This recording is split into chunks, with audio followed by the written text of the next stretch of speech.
নমস্কাৰ। কবিতাৰ শিৰোনাম ৰাজপথ, এখনি মানচিত্ৰ। কবিতাৰ কথা আৰু আবৃত্তি প্ৰীতি কলিতা।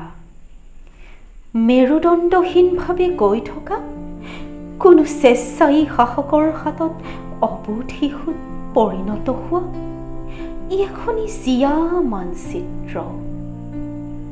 এৰা ধূসৰিত অতীত, নিস্তেজ সময়ে পিছ কৰি পেলোৱা অস্থিৰ বৰ্তমান অথবা অস্পষ্ট ভৱিষ্যতবোৰ বৰ্ণহীনভাৱে যেন অঁকা আছে ইয়াত। চঞ্চলা গাভৰুজাকৰ খিলখিলীয়া হাঁহিবোৰ অথবা ঠিকনাবিহীন কোনো বিকাৰগ্ৰস্ত লোকৰ অট্টহাস্য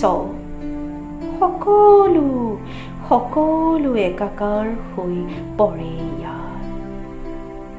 ৰ'দ বৰষুণক নেওচি ওলাই অহা ঠেলা অথবা ৰিক্সা চালকজনক এইটো পাতি দিছে ইয়াৰ বুকুখন।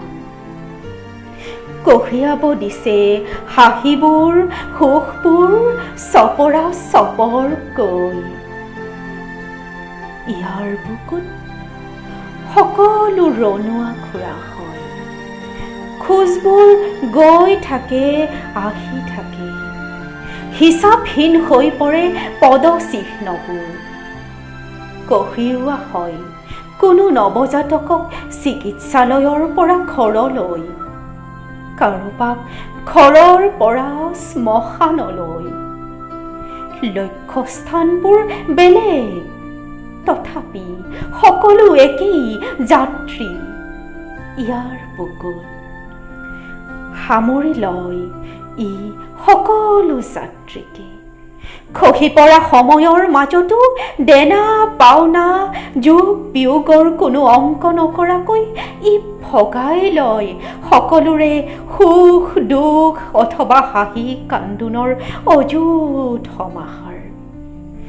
সাক্ষী হৈ ৰয় সময়বোৰৰ, সজাই তোলে ই নিজকে এখনি জীয়া মানচিত্ৰ কৰি নিৰৱচ্ছিন্নভাৱে।